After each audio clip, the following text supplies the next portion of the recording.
So a new Canada-wide survey found most of us are grumpy about gratuities these days. Yeah. We only want to tip around 15% for services, like at the salon or a sit-down restaurant, and don't want to be asked to throw in extra for takeout. So are we surprised that this is the cap, that 15%?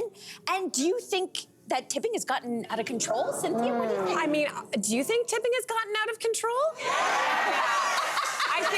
I think most of us do. I don't know where to draw the line. Like, I feel like if you guys asked me for a tip right now, I'd probably go find like a way to give you money because it's just out of control. Recently I was at just a cafe and I tipped, I think 20% because it was the first option that came up for someone to literally just reach inside, grab this like cookie and put it in a thing. Like, are we, at what point is this? The 15% has just even disappeared as well on those machines. That's right. It's gone up from there. And I think that it's interesting to think how this is a snapshot of North American culture because this is not a thing to the same degree in Europe. It is not a thing. In Japan, actually, apparently they get confused if you do this because it's so not a part of their culture. So the question is why? How did we get so out of control? Well, I don't know. I have thoughts, but I'm curious to hear what you have to say. I have a general rule about tipping where if my customer experience involves any self-service on my part, I'm not going to tip. Okay.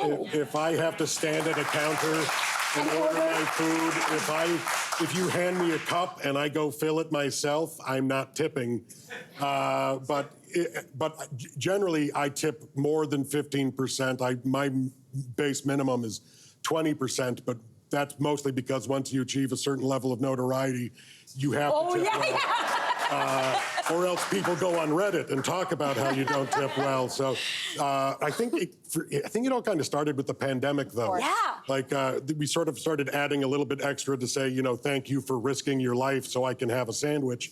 And now it's just sort of become expected that we're going to stay at that level. It never went away. They're calling it tipflation. Yeah, we were so grateful. It's like, take our money, take our money. And we wanted those businesses to be open after the pandemic, so we wanted to help them out. But it's just the habit never went away. And now I think the idea of the expectation kind of ruffles me in the same way. It's like, but I'm doing everything in certain situations. Is it also the technology too? Like, it's one thing, like back in the day when I worked at a coffee shop, you might have a passive jar just sitting there that people could choose to put something in. But now it's like the turnaround. It's the big device that they turn around.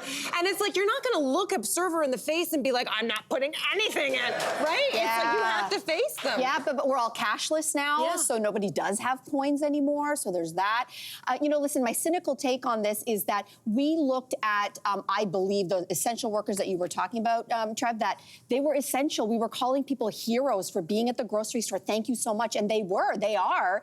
But then I also think that something more nefarious took over after the fact, which was in some places there was a wage bump that employers said, you know what, you're here. It's almost like hazard pay, so we're going to pay you more. And in most cases, they pulled back those wage increases. And so then this becomes a corporate greed issue, in my opinion, because if you're not willing to pay your worker, and in many cases these are low-wage workers, if you're not willing to pay them more, you're expecting me as the customer to make up the money that you're not paying them. That's not fair. I love this, but That's not fair. you're referring to sort of the corporate, like chain restaurants and stuff like that. Are they even getting those tips? I think so, but I have to say for the smaller restaurants, here's like the very general math. Let's just break it down. For every $100 that a restaurant gets in, 70% of that, or rather 30% of that is their gross profit.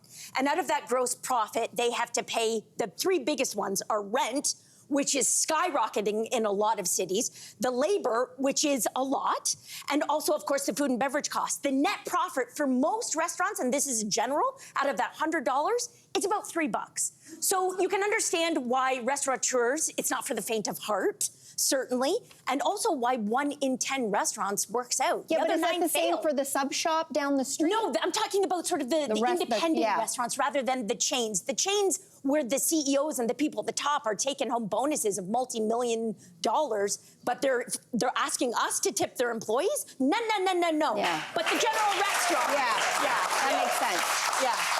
Hey, you, come a bit closer. We've got so many more must-see interviews, spicy debates, lifestyle tips, and pop culture moments.